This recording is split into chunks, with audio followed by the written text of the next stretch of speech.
The chilly autumn wind swept through the streets of Chicago as 12-year-old Lily Baker clutched her music sheets tightly against her chest. Tonight was the night she had been practicing for over the past 6 months. Her first performance at the annual Crystal Charity Gala, an event known for hosting the city's wealthiest and most influential people. "You sure you got everything, sweetie?" her mom asked, adjusting the collar of Lily's second-hand blue dress they'd found at the thrift store last week. Despite working double shifts as a nurse's aide, her mother had somehow managed to take the evening off. "I think so," Lily replied, her voice barely above a whisper. The truth was, she felt like a fish out of water. Their small apartment in Southside, Chicago, was a world away from the glittering chandeliers and marble floors of the Palmer Grand Hotel, where the gala was being held. Lily's journey to this moment had been anything but easy. 3 years ago, her music teacher at school had noticed how she would stay after class, fingers dancing across the old, out-of-tune piano when she thought no one was watching. Ms. Reynolds had connected her with a community music program offering free lessons to talented kids who couldn't afford them. "You ready to go in?" her mother asked, squeezing her hand as they stood outside the imposing hotel entrance. Lily nodded, though her stomach was tied in knots. As they walked through the revolving doors, the grandeur of the lobby took her breath away. Crystal chandeliers hung from high ceilings, their light reflecting off polished marble floors. Men in tailored suits and women draped in jewelry worth more than her mother's yearly salary mingled about, champagne glasses in hand.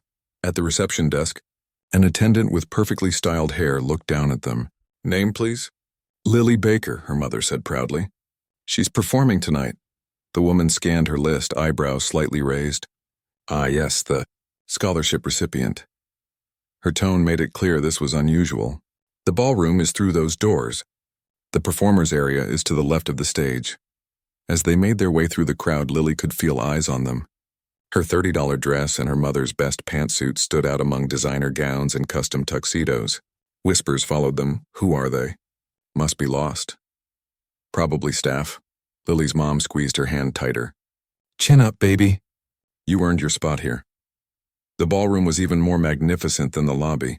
Tables adorned with elaborate flower arrangements, fine china, and crystal glasses that sparkled under the light of a massive chandelier. A grand piano sat on the stage, its polished black surface gleaming. "Miss Baker?" A man with a clipboard approached them. "I'm Tony, the event coordinator. You'll be our third performer, after the string quartet and before dinner. You can wait in the prep area until then." The prep area was a small room off to the side of the ballroom where a few other performers were warming up. Unlike Lily, most of them seemed completely at ease in this environment. Daughters and sons of the city's elite who had been taking private lessons since they could walk. A tall girl with perfectly straight hair glanced at Lily's worn music case. "Is that from the thrift store? How quaint." Lily's cheeks burned with embarrassment, but she said nothing. Instead, she found an empty corner and began her warm-up exercises just as her teacher had taught her. Her fingers trembled slightly as she mimicked playing the keys on the table. Through the partially open door, she could see guests continuing to arrive. At a table near the front sat a man who seemed to command attention from everyone around him.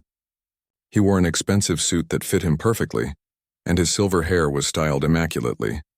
People kept approaching his table, shaking his hand and laughing at whatever he was saying. "That's Richard Preston," whispered an older boy who was tuning his violin near Lily. "The real estate guy, worth about $500 million. Donates a ton to this charity, but everyone knows he's a real piece of work." Lily had never heard of him, but she could tell from the way everyone treated him that he was important. She also noticed how his eyes occasionally drifted to the performers' area with something like disdain. Her mother found her just before her performance was scheduled to begin. "I'll be sitting at the back, baby. Just pretend you're playing at home for me, like always." Lily nodded, trying to steady her breathing as Tony appeared again. "Miss Baker, you're up next." The string quartet finished to polite applause, and Tony stepped onto the stage to introduce her. "Ladies and gentlemen, our next performer is Lily Baker, a scholarship recipient from the Community Music Initiative. She'll be playing Chopin's Ballade No. 1 in G minor." As Lily walked onto the stage, the applause was noticeably thinner than it had been for the previous performers. She could feel hundreds of eyes on her as she approached the piano, her heart pounding so hard she was sure everyone could hear it. The bench felt too high, the lights too bright and the audience too quiet. She sat down and placed her hands on the keys, trying to remember everything her teacher had told her. "The piano doesn't care who you are or where you come from," Ms. Reynolds always said. "It only cares about how you touch it." Lily took a deep breath and began to play. The opening notes of the ballade filled the room, soft and questioning at first. Despite her nervousness, her fingers found the keys with the familiarity of old friends. For a moment she forgot where she was, lost in the music she had practiced countless hours to perfect. Then, as she reached the more complex middle section, she heard it. A loud scoff from the front of the room.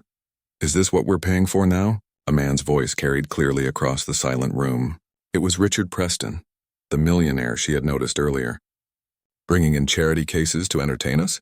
Lily's fingers stumbled on the keys, hitting a wrong note that seemed to echo forever.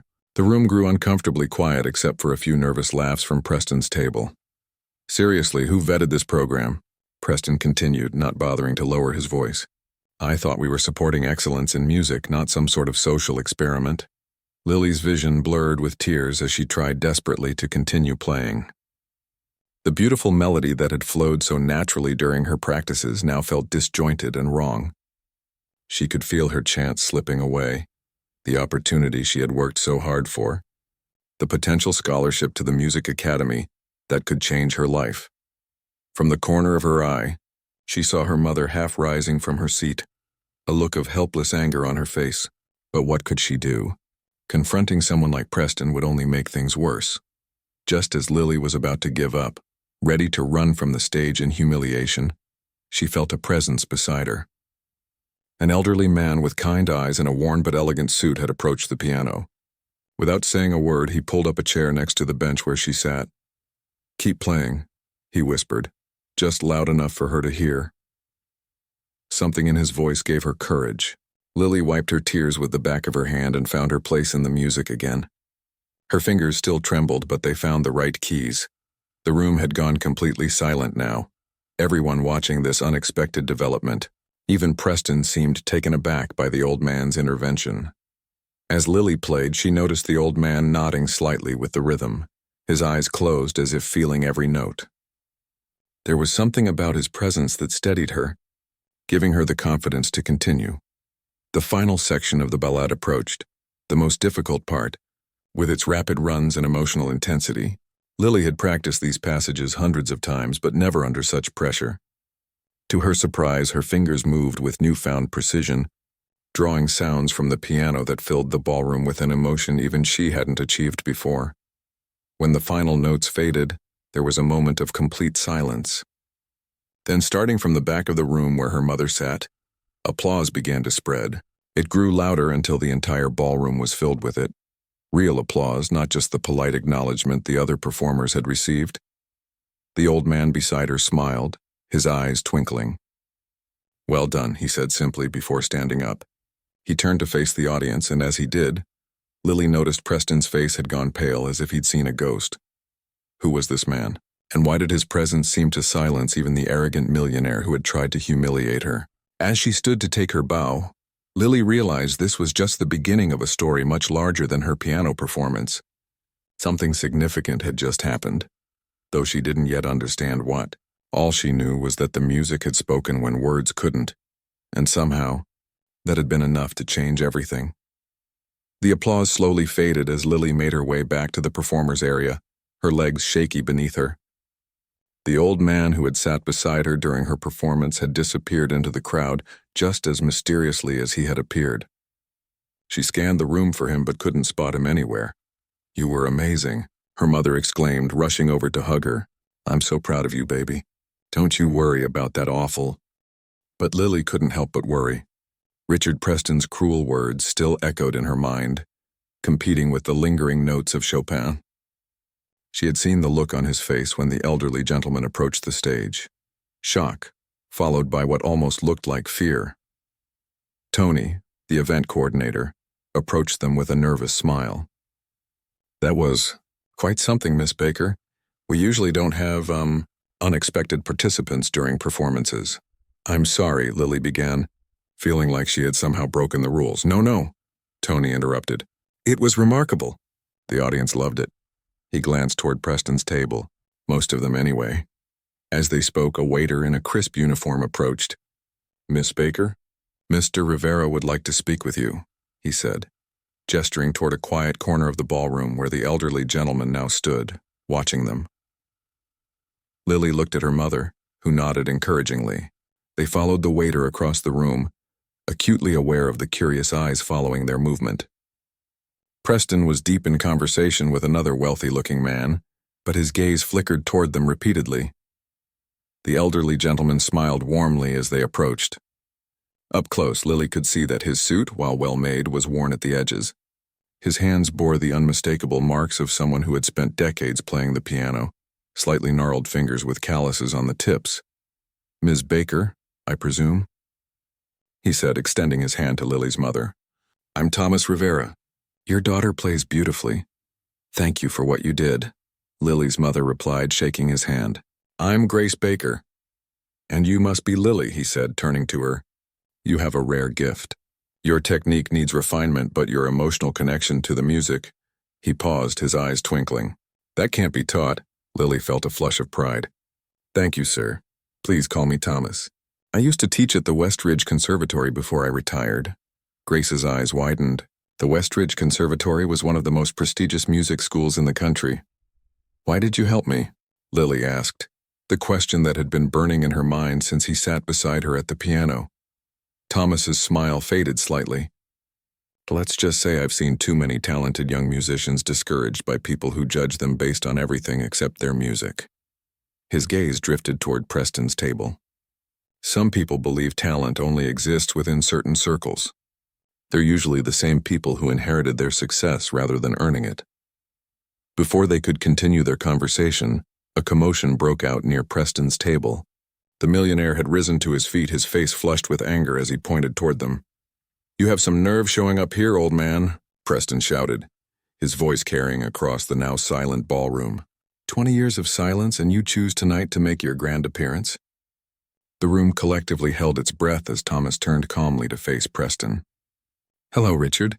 It's been a long time." Preston stormed across the room, stopping just short of their small group. Up close, Lily could see that beneath his anger there was something else. Hurt, perhaps, or shame.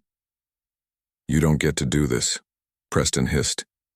"You don't get to walk back into my world and embarrass me in front of everyone." Thomas remained unruffled. "I didn't come here for you, Richard. I came because I heard about a promising young pianist from the South Side who needed support." Preston scoffed. "Right.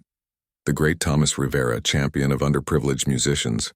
Tell me, how many of your own family did you abandon for your noble cause?" Lily and her mother stood frozen, caught in the crossfire of what was clearly a deeply personal conflict. Around them, the gala guests watched with undisguised interest, many pulling out phones to record the confrontation. "This isn't the place, Richard," Thomas said quietly. "We can talk privately. Why start now?" Preston's voice was bitter. "You chose your precious music over your family years ago. Why should anything be different now?" A tall woman in an elegant black dress approached, placing a restraining hand on Preston's arm. "Richard, everyone is watching," she murmured. Preston shook off her hand but seemed to become aware of their audience for the first time. His jaw clenched as he straightened his tie. "Enjoy your evening," he said coldly to Thomas before turning on his heel and striding toward the exit. The woman gave them an apologetic look before following him. As they left, the room erupted in whispers. "I'm so sorry you had to witness that," Thomas said to Lily and her mother. "Richard and I have a complicated history." "Are you related to him?" Lily asked, unable to contain her curiosity. Thomas hesitated before answering. "He's my son," Grace gasped softly. "Your son? But he's rich? Powerful? Arrogant?" Thomas finished for her. "Yes, all of those things. And angry. Very angry at me for reasons that are mostly justified." He sighed heavily. "I wasn't always the man I am now." Tony approached them again, looking flustered. "Mr. Rivera, I had no idea you would be attending tonight." "It's an honor to have you here, sir." "If I'd known—" "It's quite all right," Thomas interrupted gently. "I preferred to come unannounced. And please don't let this little family drama interfere with the rest of the evening's program." Tony nodded and hurried off to manage the rest of the performances. Though it was clear that the confrontation between Preston and Rivera would be what everyone remembered from this night.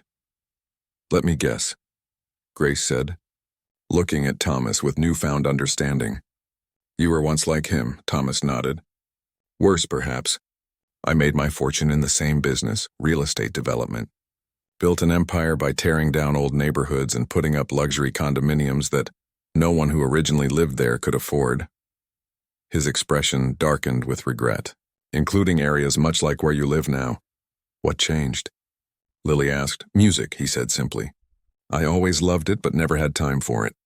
After my wife died, Richard's mother, I threw myself into work even more. One day I was overseeing the demolition of an old community center in the Bronx. There was a piano there about to be destroyed with the building. An old woman came out and started playing it right there in the dust and debris."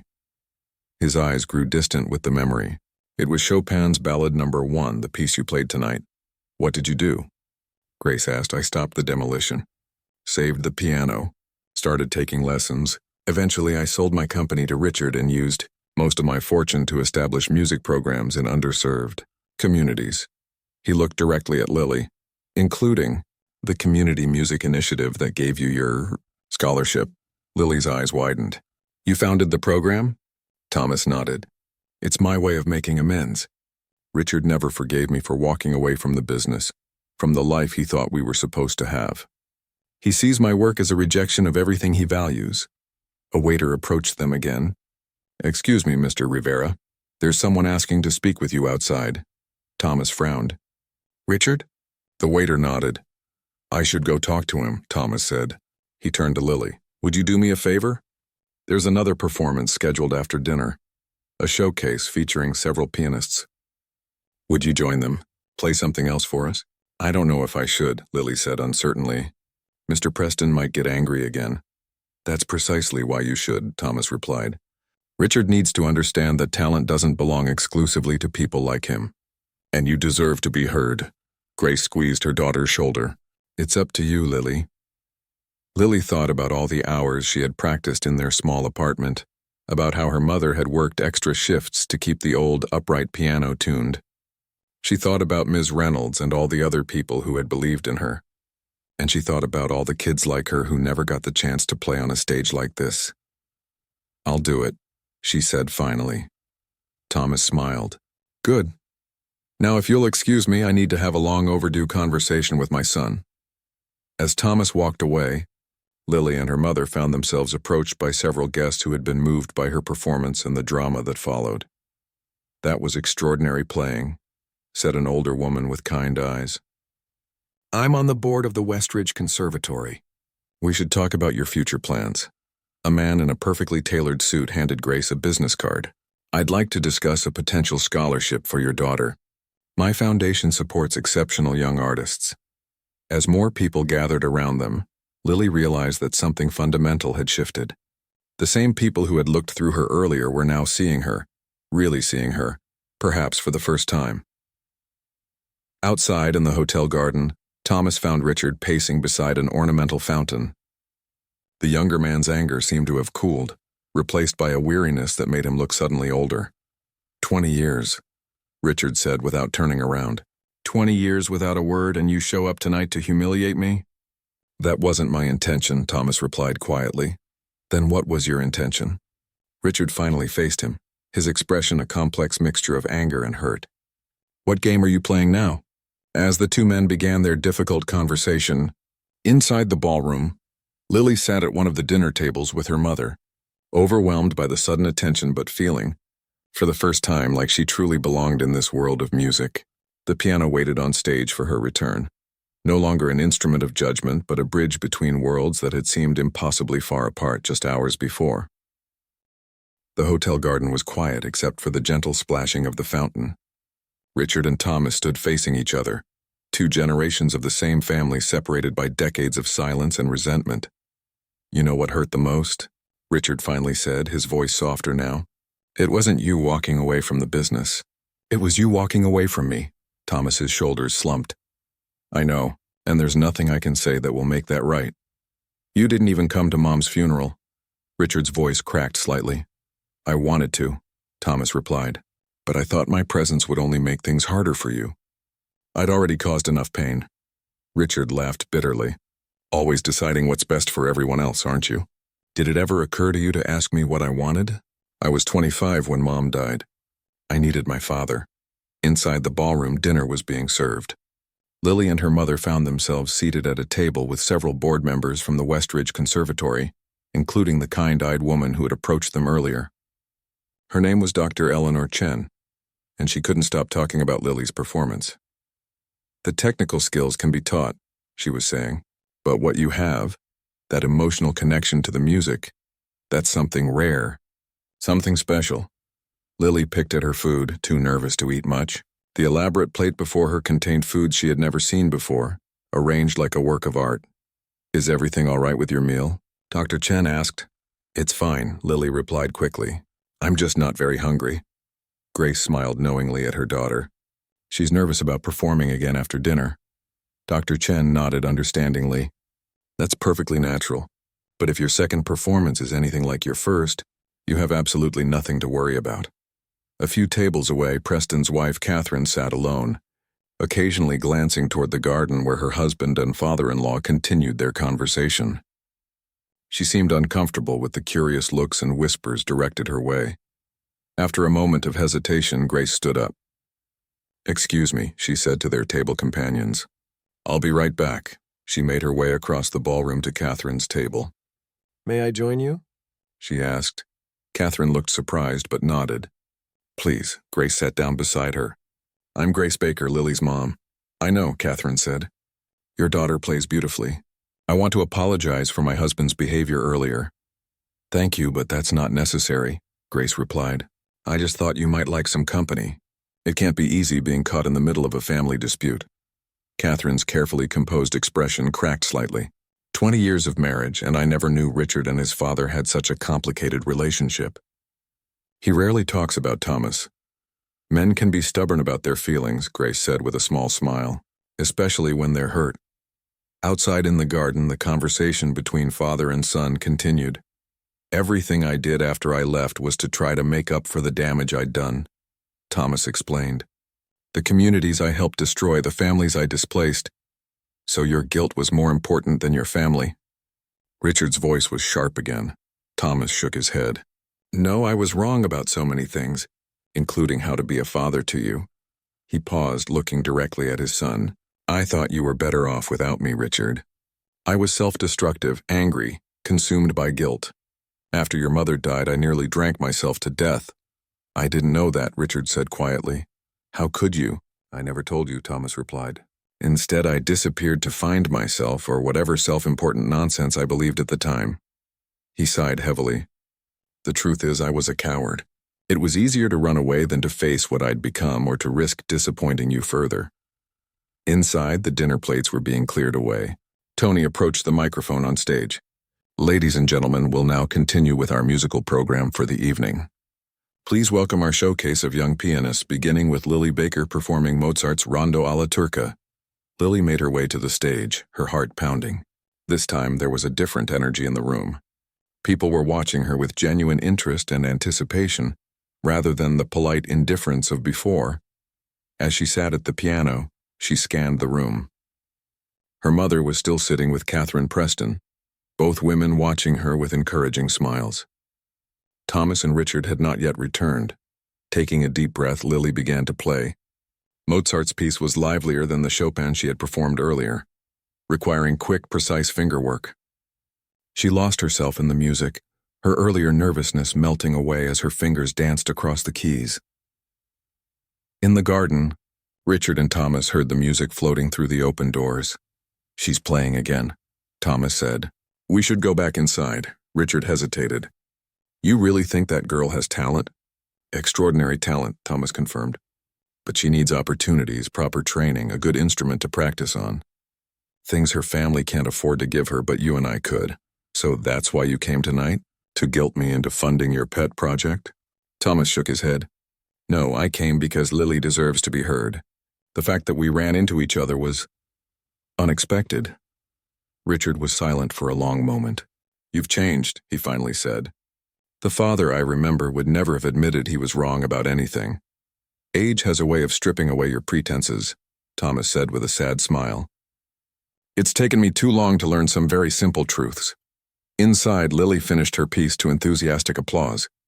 As she stood to take a bow, she saw Thomas and Richard enter the ballroom together. They weren't exactly friendly, but they weren't arguing either. It was progress. The next performer took the stage and Lily made her way back to her mother, who was still sitting with Catherine. "You were wonderful, honey," Grace said, hugging her. "Truly exceptional," Catherine agreed. "Richard should never have—" She stopped as her husband approached the table. "Mrs. Baker," Richard said formally. "May I have a word with your daughter?" Grace looked wary but nodded after Lily gave her a reassuring glance. Richard led Lily a few steps away, looking uncomfortable. "I owe you an apology," he said stiffly. "My comments earlier were inappropriate." Lily could tell the apology didn't come easily to him. "Thank you," she said simply. "My father tells me you've been studying piano for 3 years." "Yes, sir. And where do you practice?" "At school?" "We have an old upright at home," Lily explained. "It's not great, but Ms. Reynolds and my teacher from the Community Music Initiative helps me practice on better pianos when she can." Richard nodded, his expression unreadable. "And what are your plans? For your music, I mean." "I want to keep studying," Lily said without hesitation. "Maybe teach someday. Help other kids like me." Something in her words seemed to affect Richard. He glanced across the room at his father, who was deep in conversation with Dr. Chen. "I see," he said quietly. Then more formally, "Well, good luck with your studies, Miss Baker." As Richard walked away, Thomas approached. "What did my son want?" he asked, a hint of concern in his voice. "He apologized," Lily said, still surprised by the interaction. Thomas looked pleased. "That's a start. Richard doesn't apologize often." "Is everything okay between you two?" Lily asked. "Not yet," Thomas admitted. 20 years of silence can't be fixed in 20 minutes. But we're talking, and that's something." The remainder of the evening passed in a blur for Lily. Several people gave her their business cards, promising to be in touch about scholarships, special programs, and performance opportunities. Dr. Chen confirmed that she would arrange an audition for Lily at the Westridge Conservatory. As the gala wound down, Lily and her mother prepared to leave. Thomas accompanied them to the lobby. "I can't thank you enough for what you did tonight," Grace told him. "I should be thanking Lily," Thomas replied. "Hearing her play, it reminded me of why I fell in love with music in the first place." As they said their goodbyes, Richard appeared with Catherine. "Thomas," he said formally, "Catherine and I were wondering if you'd join us for dinner next Sunday." Thomas looked stunned by the invitation. "I'd like that very much." Richard nodded, then turned to Lily and Grace. "Mrs. Baker, we have a foundation that supports arts education. I'd like to discuss a scholarship for Lily if you're interested." Grace blinked in surprise. "That's very generous, Mr. Preston." "It's not generosity," Richard replied. "It's investment in talent." As they walked out into the cool night air, Lily felt as though she was floating. Just hours ago, she had been terrified of even entering this glittering world. Now somehow she had helped bridge a divide between father and son, while opening doors she had never imagined possible for herself. "Did that really just happen?" she asked her mother as they waited for the bus. Grace hugged her tightly. "It really did, baby.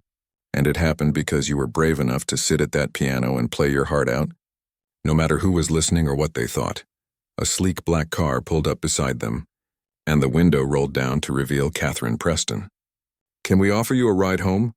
she asked. Grace hesitated, looking at the late hour and the empty bus stop. "That would be very kind, thank you." As they settled into the luxurious back seat, Richard glanced at them in the rearview mirror. "Where to?" he asked. Grace gave their address in Southside Chicago. If Richard was surprised by the neighborhood, he didn't show it. "Mr. Preston?" Lily asked hesitantly. "Why did you change your mind about me?" Richard was quiet for a moment. "Because you reminded me of something I'd forgotten," he finally said. "That talent and worth don't come from where you start. They come from what you do with what you have."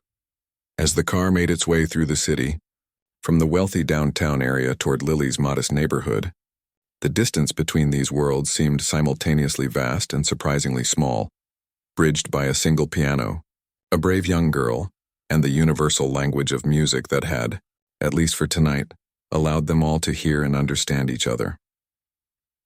3 weeks had passed since the charity gala. Lily sat at her old upright piano, its chipped keys worn smooth from years of use. Sunlight streamed through the apartment window, catching dust motes that danced in the air as her fingers moved across the keyboard. The familiar sounds of her neighborhood filtered in, children playing in the street, a car horn honking, music drifting from a neighbor's open window. She was practicing a new piece, something more challenging than she had ever attempted before. Dr. Chen from the Westridge Conservatory had given it to her during their first lesson last week. The opportunity to study with such an accomplished teacher still felt like a dream. "Honey, you've been at it for hours," her mother said, appearing in the doorway. "Why don't you take a break?" Lily shook her head, determination in her eyes. "My audition is in 2 days. I need to get this right."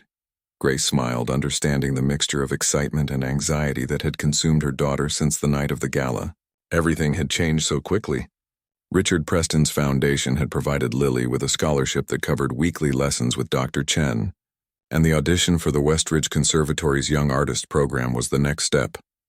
"At least eat something," Grace insisted, placing a sandwich on the small table beside the piano. Just then there was a knock at their door. Grace went to answer it, surprised to find Thomas Rivera standing in the hallway. "I hope I'm not intruding," he said with a warm smile. "Not at all," Grace replied, welcoming him in. "Lily's just practicing for her audition." Thomas nodded. "That's actually why I'm here." He was carrying a large folder tucked under his arm. "I brought some music I thought might help." Lily looked up from the piano, her face lighting up at the sight of their visitor. "Mr. Rivera, please, I told you to call me Thomas," he reminded her gently. Since the night of the gala, Thomas had visited several times, offering guidance and encouragement as Lily prepared for her audition. His teaching style was different from Dr. Chen's, less technical and more focused on the emotional heart of the music. "How's it coming along?" he asked, gesturing to the sheet music on the piano. Lily sighed. "It's hard. My fingers keep stumbling on the middle section." Thomas placed his folder on top of the piano and pulled up a chair beside her. "Remember what I told you about difficult passages? Break them down into smaller pieces. Master each piece separately before putting them together." As Lily demonstrated the troublesome section, Thomas listened intently, his head tilted to one side. "Try thinking of it as a conversation," he suggested. "These notes are asking a question and these are answering." For the next hour, Thomas guided Lily through the piece, his patient instruction transforming her approach. Grace watched from the small living room, marveling at the change in her daughter. The nervous girl who had once been intimidated by the grand piano at the gala was growing more confident by the day. When they finally took a break, Thomas accepted a cup of coffee from Grace and joined her at their small kitchen table. "Have you spoken with Richard since Sunday dinner?" Grace asked quietly, making sure Lily couldn't hear from the living room where she was stretching her hands. Thomas nodded. "Twice, actually. We're making progress," he smiled wryly. 20 years of distance isn't erased in a few weeks, but we're trying. And his wife seems lovely," Grace remarked. "Catherine? Yes, she's been instrumental in bringing us together. I think she's been trying to get Richard to reach out to me for years." Thomas took a sip of his coffee. "Which reminds me, they wanted me to ask if you and Lily would join us for dinner tomorrow night." Grace looked surprised. "At their home?" Thomas nodded. "Richard has something he wants to discuss with Lily before her audition. Don't worry," he added, seeing her expression. "It's something good." Later that evening, after Thomas had left, Lily continued practicing while Grace prepared dinner. The phone rang, and Grace was surprised to hear Catherine Preston's voice on the other end. "I wanted to make sure Thomas delivered our dinner invitation," Catherine explained, "and to let you know that it's very casual. Nothing fancy." Grace appreciated the thoughtfulness. "That's kind of you. We'll be there." "Wonderful," Catherine replied. "And how is Lily doing with her preparation?" "Working herself to exhaustion," Grace admitted. "She's so determined to get into this program." Richard has been following her progress through Thomas. "He won't admit it, but I think he's become quite invested in her success." There was warmth in Catherine's voice. "It's the most animated I've seen him about anything in years." The next evening, Lily and her mother took the bus across town to the prestigious lakeside neighborhood where the Prestons lived. Their apartment building had a doorman who greeted them politely and directed them to the penthouse elevator. "Mom, I'm nervous, Lily whispered as they ascended. What if Mr. Preston changes his mind about helping me? Grace squeezed her hand. Then we go back to our plan before all this happened. But I don't think that's why we're here. Catherine welcomed them warmly when they arrived, giving them a brief tour of the expansive apartment with its floor-to-ceiling windows overlooking Lake Michigan. Thomas was already there, comfortable in a way that suggested these visits were becoming routine. Richard was more reserved, but not unfriendly. He shook Grace's hand and nodded to Lily. How's the preparation coming for the audition? He asked. Better, Lily replied, thanks to your father's help. Something flickered in Richard's eyes at the mention of Thomas as her teacher. Not anger, but a complex emotion that was hard to read. Dinner was served in a formal dining room, but the atmosphere was surprisingly relaxed. Catherine had clearly gone out of her way to make them feel welcome, asking questions about Lily's school and Grace's work at the hospital. Lily tells me you're a nurse's aide, Catherine said. That must be demanding work, Grace nodded. It is, but I love helping people, and the hours work well with Lily's school schedule. Have you ever considered becoming a full registered nurse? Catherine asked. Richard's foundation also supports educational programs for healthcare workers. Richard cleared his throat. Actually, that brings me to what I wanted to discuss. He looked directly at Lily. I've been thinking about your audition for Westridge. Lily tensed, bracing herself for bad news. The thing is, Richard continued, even if you get into the Young Artists program, and from what my father tells me, you certainly have the talent, there's still the matter of your piano situation. Thomas and Catherine exchanged a glance, both smiling slightly as if they knew what was coming. You can't continue practicing on that old upright at your apartment, Richard stated matter-of-factly. Not if you're serious about the day of Lily's audition arrived with a sky full of threatening clouds. Thunder rumbled in the distance as Grace helped her daughter get ready, carefully pressing the one nice dress they owned, the same blue dress Lily had worn to the gala. You don't have to be nervous, Grace said, noticing how Lily's hands trembled as she tied her shoes. But what if I mess up? Lily's voice was barely above a whisper. What if I disappoint everyone? Grace knelt in front of her daughter, taking her hands. Listen to me. Thomas, Dr. Chen, the Prestons. They all believe in you because of your talent, not because they expect perfection. But none of that matters as much as this. She placed a hand over Lily's heart. Play from in here like you always do. That's what makes your music special. A car horn sounded outside their apartment building. The driver Richard had arranged was waiting to take them to the Westridge Conservatory. As they hurried down the stairs, the first heavy raindrops began to fall. The Westridge Conservatory of Music was housed in a beautiful old building with tall columns and massive wooden doors. Inside, the hallways were lined with photographs of famous musicians who had studied there. Pianists, violinists, cellists, composers. Lily stared at their faces as they walked, wondering if someday, by some miracle, her picture might hang here too. In the waiting area outside the audition room, several other young pianists sat with their parents. All of them were dressed more elegantly than Lily, and all of them projected a confidence that made her stomach tighten with anxiety. These kids had probably been playing since they were toddlers with the best teachers and finest pianos money could buy. Lily Baker? A woman with a clipboard appeared in the doorway. You're next, Grace squeezed her daughter's hand. Remember what I told you. Inside the audition room, 3 judges sat at a table, Dr. Chen, whom Lily already knew, and 2 older men with serious expressions. A magnificent grand piano waited in the center of the room, even more impressive than the one in the Prestons' practice room. Whenever you're ready, Miss Baker, one of the men said. Please begin with the Mozart. Lily approached the piano, taking a deep breath as she sat down. She placed her hands on the keys, closed her eyes for a moment, and began to play. The first few notes came out hesitantly, her nerves affecting her usually confident touch. She stumbled slightly in the second measure, and her heart sank. But then she remembered what her mother had said about playing from the heart, and what Thomas had taught her about letting the music speak through her fingers. She took another breath and started again. This time the music flowed more naturally. As she played, she forgot about the judges, forgot about the scholarship, forgot about everything except the conversation between her fingers and the piano. When she finished the Mozart piece, there was a moment of silence before Dr. Chen spoke. Very nice, Lily. Now please continue with the Chopin. The Chopin was the piece she had played at the gala, the one that had first caught Thomas's attention. As she began the familiar melody, memories of that night came flooding back. The humiliation she had felt at Richard's cruel words, the surprise when Thomas had appeared beside her, the way the music had bridged their worlds. She poured all of those emotions into her playing, telling the story through her fingertips. When the final notes faded, she looked up to find all three judges watching her intently. "Thank you, Miss Baker," said one of the men. "We have one final question. Why do you play the piano?" The question caught Lily off guard. She had expected technical questions about the pieces or her training. "I play because—" She paused, searching for the right words. "Because when I play, I can say things I don't have words for. And sometimes people who would never listen to me otherwise will hear me through the music." The judges exchanged glances, and Dr. Chen smiled slightly. "Thank you, Lily. We'll be in touch soon."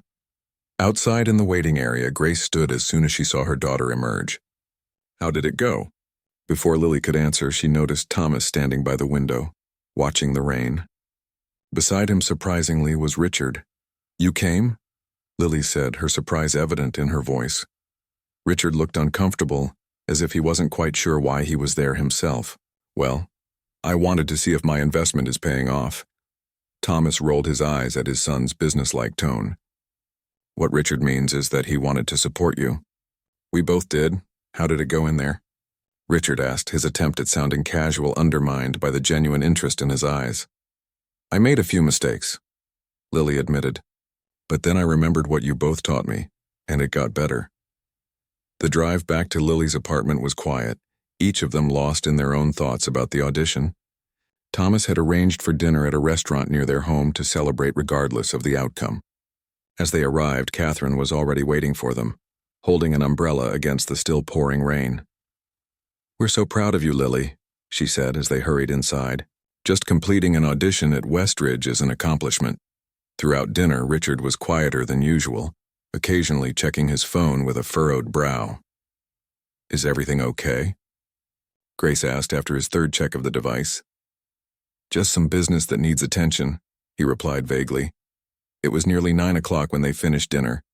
The rain had stopped, leaving puddles that reflected the streetlights as they walked to the car. "I need to stop by the office on the way home," Richard announced suddenly. "There's something I need to take care of." Thomas gave his son a curious look but didn't question him. "We'll come with you." Richard's office was in a sleek high-rise downtown, its glass and steel facade gleaming in the night. The security guard nodded respectfully as Richard led them through the lobby to the elevator.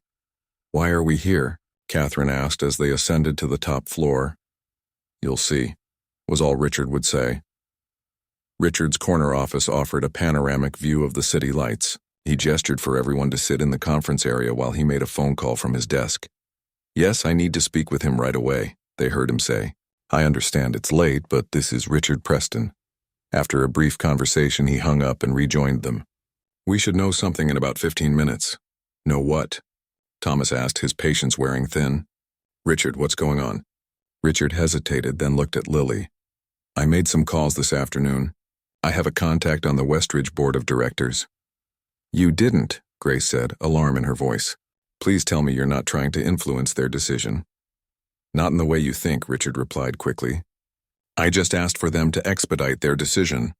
Normally it takes weeks, but given the circumstances—" "What circumstances?" Thomas demanded. Before Richard could answer, his phone rang. He stepped away to take the call, his back to them as he spoke in low tones. When he turned around, his expression was unreadable. "Well?" Catherine prompted. Richard looked directly at Lily. "They've made their decision." The room fell silent, everyone holding their breath. "You've been accepted into the Young Artist Program," Richard announced, "with a full scholarship covering all expenses for the next 4 years. Lily's eyes widened in disbelief. "Really?" "Really?" Richard confirmed, and this time he didn't try to hide his smile. "Dr. Chen said your technical skills need development, but your emotional connection to the music is extraordinary." Those were her exact words. Grace hugged her daughter tightly, tears of joy streaming down her face. "I'm so proud of you, baby," Thomas beamed at his student. "I knew you could do it." Catherine congratulated Lily warmly, but her eyes were on her husband.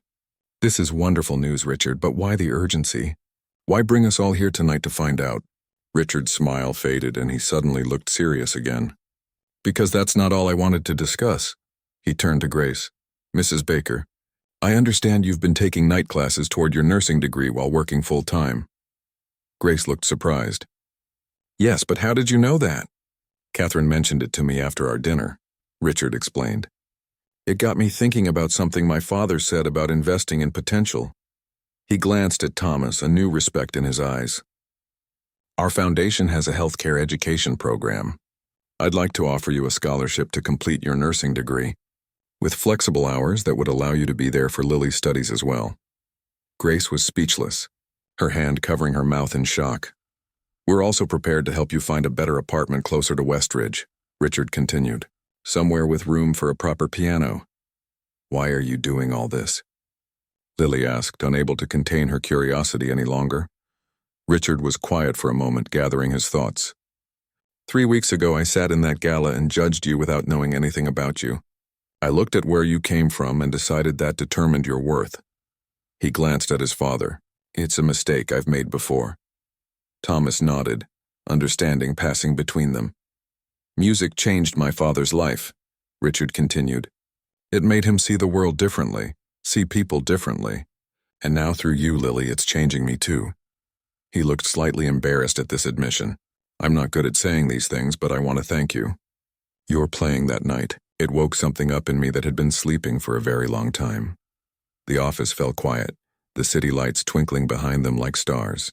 In this moment, the distance between their worlds, once so vast and unbridgeable, seemed to disappear completely. 3 years later, Lily gave her first major recital at Westridge's prestigious concert hall. She wore a new blue dress, much finer than the one from the gala, but chosen because it reminded her of where she had started. The auditorium was packed. In the front row sat her mother, now a registered nurse at one of the city's best hospitals, Thomas, who still gave her lessons every week, and Richard and Catherine, whose foundation had gone on to sponsor dozens more young musicians from underprivileged backgrounds. As Lily took her place at the grand piano, she caught Richard's eye. He nodded slightly and she nodded back, a simple acknowledgement of the journey that had brought them all here. The program began with Chopin's Ballad No. 1, the piece that had started everything. As Lily's fingers touched the keys, she played not just for herself, but for everyone whose lives had been transformed by that single night when a wealthy man had jeered at a young girl on the piano and then had been silenced by the universal language of music, developing your skills. We can't afford a new one, Grace said quietly. Richard nodded. I understand. That's why I want to offer a solution. He set down his fork and looked at Lily intently. We have a rarely used practice room in this building, part of the amenities for residents. There's a Steinway grand piano that just sits there, collecting dust most days. Lily's eyes widened as she began to understand what he was suggesting. I've arranged for you to have access to the room whenever you want to practice, and Richard continued. The doorman will have your name and you can use it after school, weekends, whenever works for your schedule. Really? Lily whispered, hardly daring to believe it. There's one condition, Richard added, his tone serious. You have to commit to practicing at least 3 hours a day. I already practice more than that, Lily assured him. Man. For the first time that evening, Richard smiled, a genuine smile that transformed his usually stern face. That's what my father said you'd say. After dinner, Richard led them to the practice room on the building's mezzanine level. It was a beautiful space with perfect acoustics, and in the center stood a magnificent black Steinway grand piano. Go ahead, Richard encouraged when Lily hesitated. Try it out. Tentatively, Lily sat on the bench and placed her hands on the keys. The first notes she played rang out with a clarity and richness that made her old upright sound like a toy in comparison. She began playing the piece she had been struggling with, and suddenly the difficult passages flowed more easily. The piano responding to her touch with sensitivity, her old instrument simply couldn't match. As she played, she noticed Richard watching her with an intensity that reminded her of Thomas. When she finished, there was silence in the room. Your technique needs work, Richard said finally. But my father is right about your musicality. Thomas placed a hand on his son's shoulder, a simple gesture that spoke volumes about their healing relationship. What Richard means to say is that you played beautifully. I meant exactly what I said, Richard replied, but there was no edge to his voice. She has raw talent that deserves proper development. He turned to Grace. There's something else we wanted to discuss with you, Mrs. Baker. Catherine stepped forward. We know the Westridge program doesn't cover transportation costs. Between your work schedule and getting Lily to and from lessons and practice, things must be challenging, Grace nodded. Unsure where this was heading. We'd like to offer a solution, Catherine continued. Our foundation has a program that provides transportation assistance for scholarship students. In Lily's case, we could arrange for a car service to bring her here to practice and take her to her lessons at Westridge. That's very generous, Grace said, clearly overwhelmed. I don't know what to say. Say yes, Thomas encouraged. This isn't charity, Grace. It's an investment in extraordinary potential. As they were preparing to leave, Richard pulled Lily aside.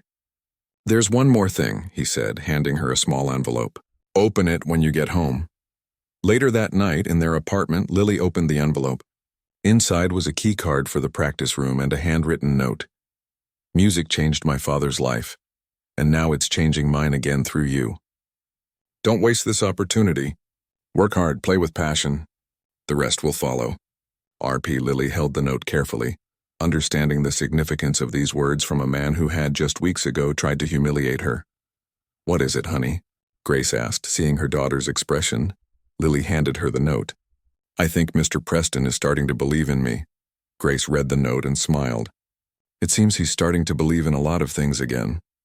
As Lily returned to her old piano for one last practice session before bed, she played with renewed purpose. Tomorrow was her audition, but somehow the outcome didn't seem as frightening anymore. Something more important had already been accomplished. Bridges had been built not just for her future, but between a father and son who had been estranged for too long, and it had all begun with a simple melody on a piano, and the courage to play it even when it seemed no one wanted to listen.